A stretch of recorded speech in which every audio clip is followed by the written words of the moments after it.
대림절 기간 동안에는 특별히 구약의 선지서 부분이나 그리고 신약에서 예수님을 기다리는 사람들의 그 본문을 우리가 함께 보게 됩니다. 그것을 통하여서 이 대림절 기간이 무엇을 기다리며 어떻게 기다려야 하는지에 대하여서 함께 돌아보는 시간입니다. 교과서에 실린 시 중에서 나이덕 시인이라고 하는 분이 지은 산속에서라고 하는 시가 있습니다. 그 산속에서라는 시가 짧은 시이기 때문에 여러분들에게 읽어드리겠습니다. 길을 잃어보지 않은 사람은 모르리라. 터덜거리며 걸어간 길 끝에 멀리서 밝혀져 오는 불빛의 따뜻함을, 막무가내의 어둠 속에서 누군가 맞잡을 손이 있다는 것이 인간에 대한 얼마나 새로운 발견인지 산속에서 밤을 맞아본 사람은 알리라. 그 산에 갇힌 작은 지붕들이 거대한 산줄기보다 얼마나 큰 힘으로 어깨를 감싸주는지, 먼 곳의 불빛은 나그네를 쉬게 하는 것이 아니라 계속 걸어갈 수 있게 해준다는 것을. 산속에서 길을 잃어본 경험을 해본 적이 있으신지 모르겠습니다. 대부분 그런 경험들이 거의 없을 텐데, 산속에서 길을 잃어버린 사람들은 이 시에 굉장히 많이 공감을 주고 있습니다. 멀리서 보이는 불빛, 산속에서 그 캄캄함을 헤치고 이리저리 두려움 가운데 헤매이다가 반짝하고 비치는 그 불빛을 보았을 때의 안도감이나 위로를 그 사람들만이 느낄 수 있겠죠. 길을 잃어본 경험이 있는 사람이라면 산속에서 길을 잃은 사람과는 조금 다르겠지만, 그 길을 잃어서 어떻게 해야 될지 모르는 그 상황에서 누군가 그에게 가야 될 길을 알려준다거나, 혹은 그를 경찰서로 데리고 가서 그 보호자가 올 때까지 찾을 수 있도록, 혹은 그 기다릴 수 있는 장소로 이끌어 준다면 그때 느끼는 안도감이 아마 이때와 비슷할 겁니다. 길을 잃어버린 사람만이 불빛의 소중함을 알아갈 수 있고, 그 불빛을 본 사람만이 계속해서 헤매지 않고 길을 걸어갈 수 있습니다. 오늘 우리가 함께 보는 이 본문은 바로 그렇게 길을 잃고 헤매고 있던 유대 사람들, 이스라엘 백성들이 광야에서 외치는 세례 요한의 그 말씀을 하나의 빛으로 알고 그에게 모여들고 그가 전한 말씀들을 등불 삼아서 살아가고 있는 그러한 말씀입니다. 로마의 폭정, 유대 관리들의 착취, 그로 말미암아서 영적으로, 육적으로 유대인들은 길을 잃어버렸습니다. 어디로 가야 자신들이 참된 안식을 얻을지 그야말로 방황하고 있는 그런 그들이 간절히 기다리고 있는 사람이 있었는데, 그가 바로 자신들을 구원하기 위해서 하나님이 보내겠다고 약속하신 메시아입니다. 그들은 이전에도 세례 요한 전에 수많은 메시아의 소식을 들었습니다. 내가 메시아다라고 외치는 사람을 따라가기도 했고, 그로 인하여서 많은 실패를 맛보기도 했습니다. 수많은 메시아가 자기 자신이 구원의 길을 주겠다라고 했지만 결코 그 구원의 길을 발견하지 못해서 더욱더 깊은 어둠 가운데 빠졌던, 그 어둠 속에서 영적으로 육적으로 지치고 헤매고 있는 이스라엘 백성들에게 오늘 본문의 말씀이 시작되고 있습니다. 1절을 보십시오. 그때에 세례 요한이 이르러 유대 광야에서 전파하여 말하되. 로마의 식민지 백성으로 하루하루 힘겹게 살아가고 있고, 그로 말미암아 메시아를 기다리고 있었던 바로 그때를 말하고 있습니다. 정치적으로는 로마의 압제 때문에 힘겹고, 그 로마의 압제에 협조하는 사두개인들, 그리고 헤롯 왕가의 사람들 때문에 이런저런 착취를 당하고 있었습니다.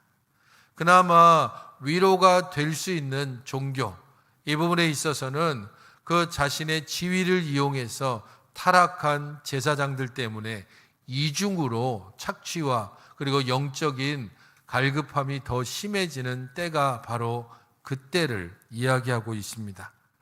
정치적으로든지 종교적으로든지 타락한 상황 속에서 신앙은 생기를 잃어버리고 더 이상 신앙을 통하여서 자신들이 구원받을 것이라는 소망의 불이 꺼져가고 있고 이미 꺼져버린 상태라고 볼 수 있습니다. 그런 상황에서도 이스라엘 전체는 하나님을 섬기는 신정 통치였기 때문에 신앙을 버릴 수는 없고 그렇다고 신앙을 열심히 따라가지도 않는, 그렇게 그냥 형식이나 그리고 의례만 남은 상태가 신앙의 모습이었습니다. 율법이 위로가 아니라 자신들을 짓누르는 무거운 짐이 된 시대이기도 합니다. 날마다 율법의 말씀을 받고 그 날마다 율법의 말씀을 암송하기는 하지만 그 율법의 말씀을 통해서 생명을 공급받지 못하던 때, 그때가 바로 지금 세례 요한이 나타나고 있는 그때에라고 하는 말에 담겨져 있습니다. 바로 이 그때라고 하는 서기 30년대의 어느 날, 어떤 이들은 죽음을 생각하고 있었을 것이고 어떤 이들은 내일의 양식을 걱정하며 힘겨운 밤을 맞이하고 있었을 겁니다.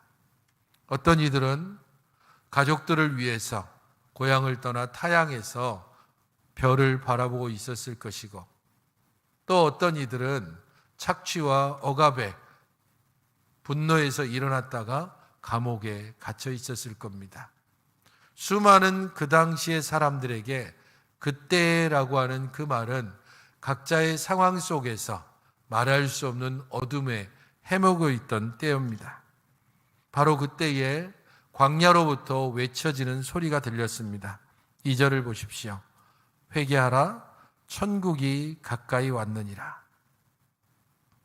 절망 때문에 어둠에 갇혔던 사람들에게, 그리고 세속의 영광과 권세에 빠져서 눈이 멀어버린, 그래서 어둠에 빠져버린 사람들에게 회개하라라고 하는 외침이 들려왔습니다. 이 외침은 이사야 선지자를 통해서 이미 예언된 말씀이기도 합니다. 3절에서 이 선지자 이사야를 통해서 말씀되었다라고 일렀을 광야에 외치는 자의 소리가 있고 너희는 주의 길을 준비하고 그가 오실 길을 곧게 하라. 바로 기록된 그 말씀이 현실이 되어서 그때에 어둠 가운데 있는 사람들, 길을 잃고 헤매고 있는 그 사람들에게 나타난 겁니다.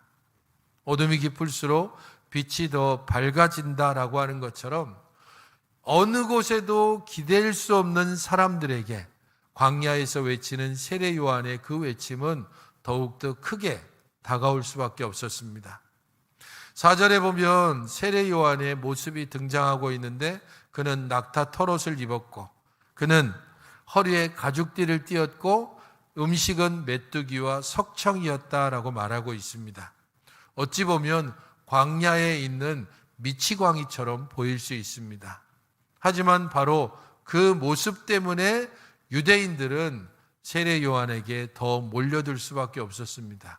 왜냐하면 세례 요한의 이 모습은 이전에 기록되어진 너희들이 마지막 날에 엘리야를 보낼 것이다라고 한 하나님의 말씀을 그대로 보여주고 있기 때문입니다. 그래서 세례 요한이 보여주고 있는 이 모습을 통하여서 이스라엘 백성들은 점차 그에게 몰려들기 시작했습니다. 사실 세례 요한의 이 모습은 특별하고도 아주 특별합니다.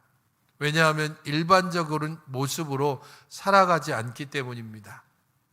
당시에 수많은 사람들이 그 어둠의 시대에 너나 없이 이 어둠을 헤쳐가는 빛을 발견하기 위해서 많은 사람들이 자기 고향을 떠나서 예루살렘으로 모여들었기 때문입니다. 그곳에 가면 일자리가 있을 수 있고 그곳에 가면 기회를 잡을 수 있고 그곳에 가면 어쩌면 우리들이 가지고 있는 재능을 좀 한번 발휘할 수 있지 않을까, 그런 부푼 기대감으로 60년대, 70년대 우리나라가 그러했듯이 이 땅에서 수많은 사람들이 도저히 고향에서 살 수 없어서 서울로 모여왔던 것처럼 그 당시에 사람들이 예루살렘으로 모여왔습니다. 세례 요한도 당연히 예루살렘으로 올라가야 되는 사람입니다. 왜냐하면 그는 제사장 가문 사람이기 때문입니다.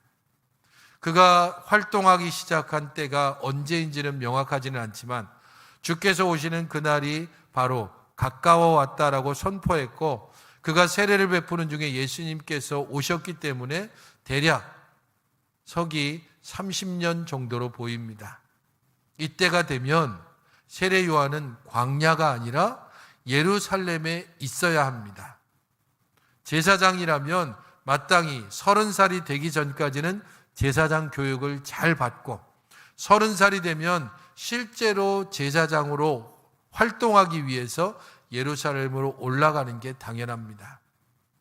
그런 세례 요한이 다른 사람들은 그냥 기대, 소망, 그것을 가지고 짐을 싸들고 예루살렘으로 올라가지만 세례 요한은 모든 것이 보장된 상황에서 예루살렘으로 올라가야 하는 길을 버리고 광야에서 외치고 있는 것입니다. 자신이 해야 되는 일이 무엇인지를 알고 하나님이 자기를 부르신 소명이 어떤 것인지를 알고 분명하게 외치고 있는 그러한 세례 요한에게 사람들이 몰려들고 있습니다. 5절을 보십시오. 예루살렘, 온 유대, 요단강 사방.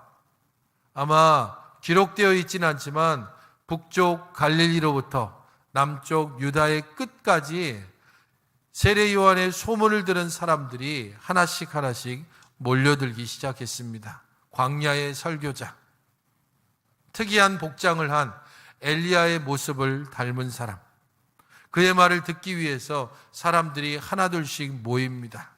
영적으로 공궁하고 기근 상태에 있는 그들이 메시아에 대한 소망으로 이 사람이 아닐까? 이 사람이라면 나에게 빛을 주고 나에게 소망을 주지 않을까라고 하는 기대를 가지고서 모여왔습니다. 그리고 세례 요한이 외치는 대로 자기 죄를 자복하고 요단강에서 세례를 받고 있습니다. 6절을 보십시오. 자기들의 죄를 자복하고 요단강에서 그에게 세례를 받더니라고 말씀하고 있습니다.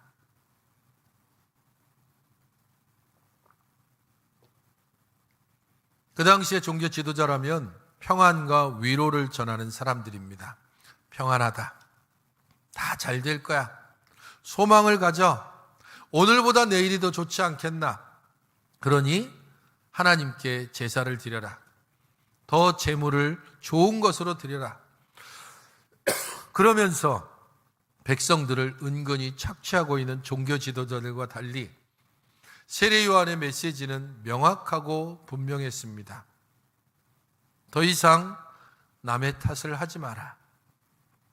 가정을 탓하지도 마라. 지도자를 탓하기보다 너 자신을 먼저 돌아봐야 된다. 이 시대를 탓하기 이전에 너 자신의 내면을 먼저 돌아봐야 된다. 가난하고 힘겨운 이웃들이 많은 그 상황 속에서 너는 그들의 이웃이 되었을까? 네가 정말로 공궁하고 힘들고 배고파하는 그 상황 속에서 더 힘겹고 배고파하는 곧 죽어가는 이웃을 너는 혹시 외면하지는 않았는지? 로마의 압제 때문에 내가 정말로 못 살겠다라고 그렇게 외치며 말하지만은 실제적으로 그 안에서 네가 정말로 하나님의 말씀을 따라 온전히 살았는지를 돌아보게 하며 자신들의 욕망, 자신들의 죄악에 집중하게 하는 것입니다. 그 죄악과 욕망이 더 힘겨운 이웃을 외면하게 만들었고 그 죄악과 욕망 때문에 이웃이 쓰러져 죽어가는 것들을 전혀 알지 못하게 했습니다. 서로에게 그늘이 되어주지도 않고 서로에게 의지처가 되지도 않고 서로에게 손을 내밀지 않는 사회. 그래서 각자 아우성치며 나 죽겠다고, 나 도대체 못 살겠다고 외치고 있는 바로 그때에 세례 요한은 너희들을 그 내면을, 너희 안에 있는 죄와 욕망을 돌아보도록 그렇게 외치고 있습니다. 회개하라. 천국이 가까이 왔느니라. 너희가 정말로 기대하고 바라는 구세주를 너희는 정말로 맞이할 준비가 되어 있는가? 너희가 진정으로 기대하고 소망하는 그 영광의 나라를 온전히 받아들일 준비가 되어져 있는가? 그러기 위해서 너희 안에 있는 헛된 욕망과 죄를 고백하고 세례를 받도록 요구하고 있는 것입니다. 로마의 압제 때문에, 교활한 지도자들의 착취 때문에 눌려있는 너희들에게 이제 영광의 나라가 다가오고 있다는 사실을 분명하게 선포하면서 바로 그 영광의 나라를 너희들이 받기 위해서 너희들의 마음을 바꿔야 되고 삶의 방향을 바꿔야 되고 생명과 진리이신 그분을 온전히 받아들일 준비를 해야 한다는 것입니다. 그리고 바로 그 부분을 온전히 이야기하기 위해서 자신에게 나아오는 바리새인과 사두개인들을 향하여서 독사의 자식들아라고 하는 저주를 퍼부으며 그들이 해야 할 일들을 하나씩 말씀하고 있습니다. 마태복음 12장 34절에서는 예수님께서 세례 요한이 했던 바로 이 말씀을 거의 동일하게 반복하고 있습니다. 독사의 자식들아, 너희는 악하니 어떻게 선한 말을 할 수 있느냐? 이는 마음에 가득한 것을 입으로 말함이라. 너희 속에 악이 가득하고 너희 속에 죄가 가득하고 그래서 너희의 입에서 사람들을 살리는 말이 아니라 사람들을 죽이는 독이 나오고 있다라고 이야기합니다. 그러므로 너희들이 진정으로 살기 위하여, 너희들이 진정으로 영광의 나라를 받기 위해서 해야 할 일이 있다. 그것을 8절부터 하나씩 요구합니다. 8절을 같이 읽어보시기 바랍니다. 시작. 회개에 합당한 열매를 맺어야 합니다. 하나님의 말씀을 받았고 그에 따라 믿음을 고백하고 있다면 당연히 회개에 합당한 열매, 곧 삶의 변화가 있어야 합니다. 예수 믿은 지 1년, 10년, 20년, 30년이 돼도 아무런 변화가 없이 나는 원래 그래, 내 말투가 원래 그래, 내 행동이 원래 이래, 그렇게 아무런 변화가 없다면 그것은 그리스도를 능멸하는 것과 같습니다.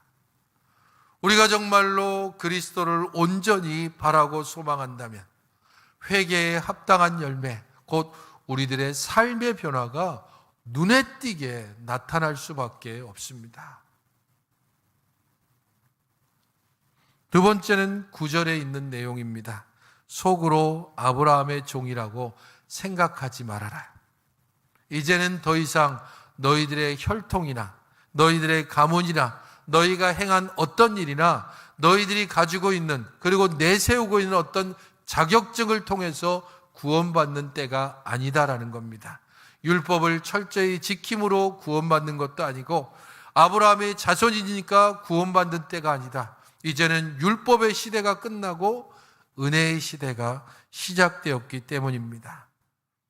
그리스도를 고백하는 자, 스스로 죄인임을 인정하는 자, 하나님의 은혜가 우리를 살리고 하나님의 은혜가 우리를 살게 하고 하나님의 은혜가 영원한 그 영광의 나라를 온전히 주신다는 것을 고백하며 나아가는 사람, 바로 그 사람이 새로운 영적인 아브라함의 자손이라는 것을 말씀하고 있습니다.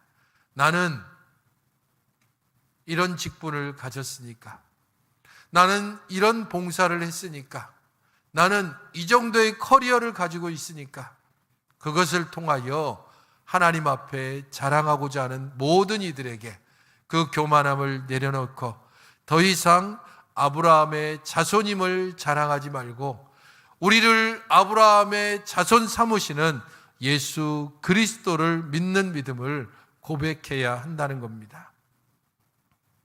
세 번째 요구는 10절에 있습니다. 10절을 같이 읽어보시겠습니까? 시작.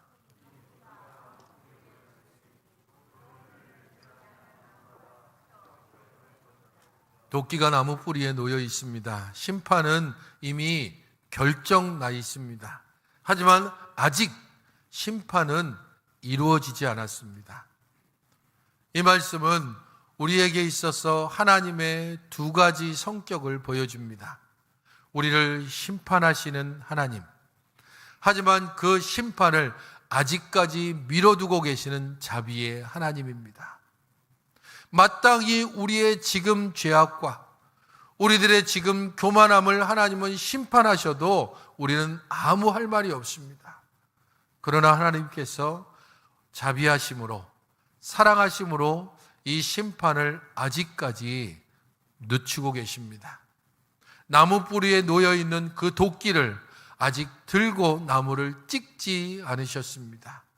그러므로 우리는 지금 하나님의 은혜의 시간, 하나님의 자비의 시간, 하나님의 인내의 시간을 보내고 있는 것을 고백하며, 우리가 잘나서 사는 것이 아니고 우리가 하나님의 은혜를 받을 마땅한 자격이 있어서가 아니고 하나님의 인내와 자비하심으로 살아가고 있음을 고백하며 더욱더 겸손해야 할 것입니다.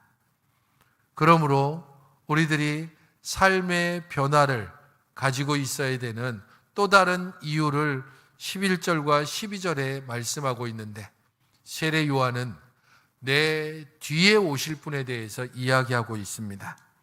나보다 능력 많으신 바로 그분, 우리의 왕, 우리의 구세주가 오실 것이다.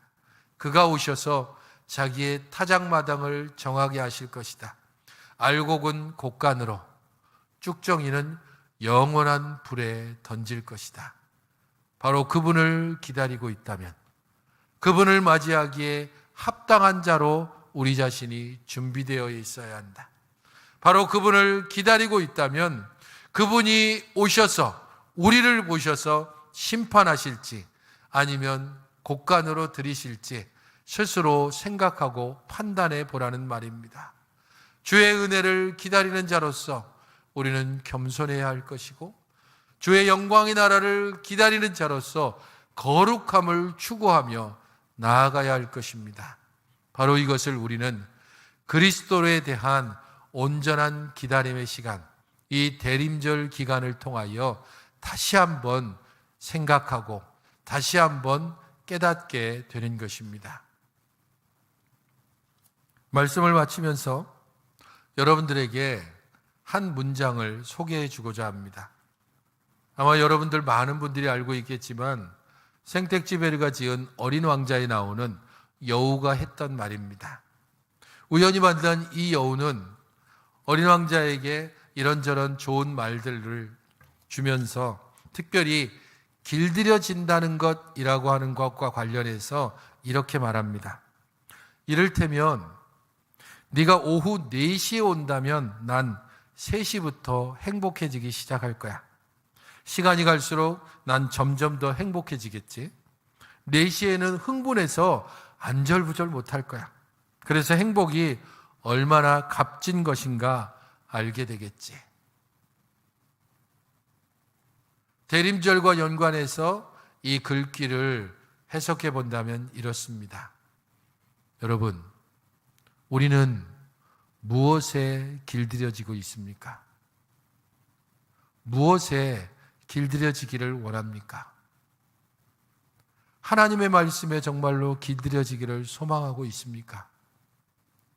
하나님의 은혜에 길들여져서 그 안에 머물기를 간절히 소망하고 있습니까? 아니면 세속에 물들어서 우리가 세운 목표에, 우리가 바라는 어느 지점에, 우리가 원하는 그 어떤 것에 길들여져서 그것이 내 손에 쥐어지기를, 그것이 성취되기를 안절부절하면서 그 날들을 혹시 기다리고 지나고 있지는 않습니까? 이 대림절 기간은 내가 정말로 주님께 길들여지기를, 내가 주님을 온전히 행복하게 기다리기를 다시 한번, 성탄절이 다가올수록 이제 며칠 남지 않았다, 주께서 오신다라고 하는 그런 기대와 소망으로 하루하루를 손꼽아 보며 우리 주님께 대한 간절한 소망을 더욱더 키워나가는 시간이 대림절의 시간입니다. 우리 주님께 길들여지기를, 우리 주님의 말씀 안에서 우리 자신들이 누리는 참 평안을 즐거워하기를, 그래서 성탄절이 다가오면 다가올수록 다음 주를 대림절 셋째 주일과 그 다음 주에 대림절 넷째 주일이 되면 정말 주님 오시는 것을 안절부절하며 더욱더 소망 가운데 주님 맞을 준비를 하며 내 마음을, 내 주변을, 그리고 내 목표를 새롭게 정리하는 그런 기다림으로 소망을 가지고 나아가시는 여러분들이 되시기를 주님의 이름으로 축원드립니다. 기도하겠습니다. 주 하나님, 저희 모두를 주의 은혜 가운데 품어주시고 이끌어주시니 감사를 드립니다. 마땅히 주를 바라보며 주를 기다리며 주의 영광의 나라에 합당한 자로서 준비되게 하시고 주님을 기다리는 이 대림절 기간이 주로 인하여 더 행복하고 더 감사하고 더 기대가 되는 그러한 대림절 기간을 지내게 하여 주시옵소서. 예수님의 이름으로 기도하옵나이다. 아멘. 매월 첫째